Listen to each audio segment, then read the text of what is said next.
Am I the asshole for assuming my dad Umar would not show up unannounced and expect a week's stay at my apartment? So I, 21M, and here's what happened. It's been a few months since I moved into this apartment, and I've been trying to get my finances in order. I'm living on a tight budget, with rent being $1,200 a month and utilities adding up to another $150. I was planning on having some friends over for Zena's birthday party next weekend, which I'd already invited Devin and were counting on him coming.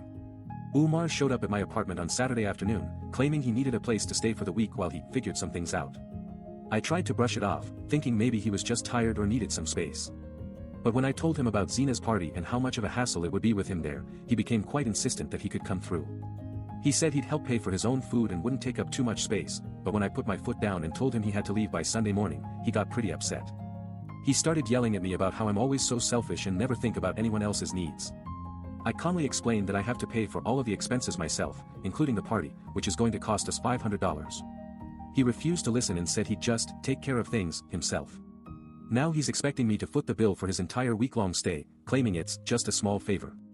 I told him that wasn't how it worked, and if he couldn't come through with his own expenses, then maybe we shouldn't have an arrangement at all. He just got more agitated and started saying things like, "You're a terrible son," and "I've had enough of your lack of respect." Am I the asshole? Am I the asshole for feeling betrayed when my best friend of 5 years started copying my style and pitching herself to my clients? So I've been a freelance writer for about 3 years now, and over time I've built up a loyal client base who trust me with their content needs. One of those clients is Umar, a marketing manager at a small startup, and we've had a great working relationship. He's always referred his friends to my services, including Keely, another writer friend of ours. Recently, I started getting requests from Umar for work on the same projects he'd previously sent me, literally the exact same assignments that I'd done for him years ago. When I brought this up with him, he claimed that someone had recommended him to a new client, and that's where he got the idea. He said that Keely was really struggling and needed some extra work, so Umar decided to send her to the new client as well. I was taken aback by his explanation, but I let it slide, until last week when I saw a photo of Keely presenting herself as a writer at an industry event.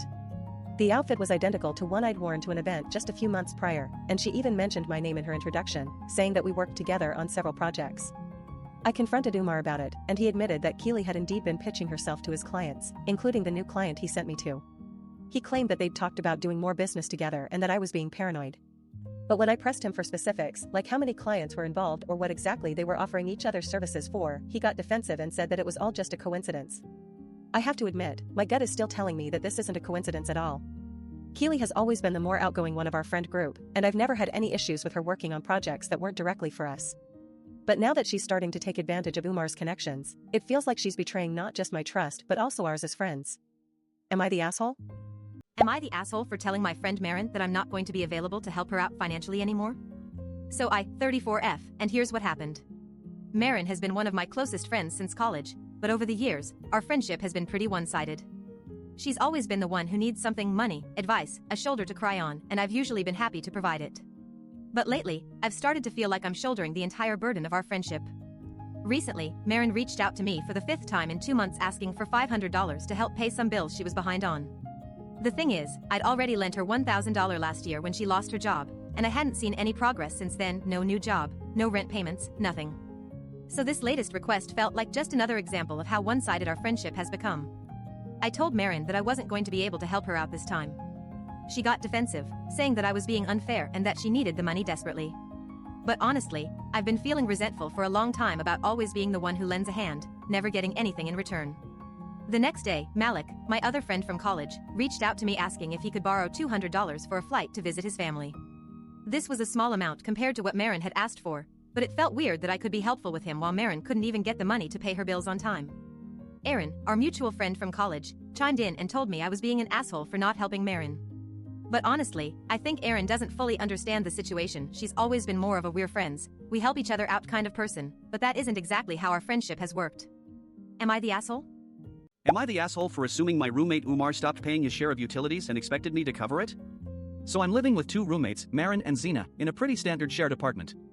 We all split the bills down the middle, which works out to about $150 per person per month. At least, that's what we agreed on when we moved in 3 months ago. Things started to get weird last week when I went to pay my share of the utilities and found out Umar hadn't put anything towards it in weeks. I was expecting to see a payment from him, but there was nothing.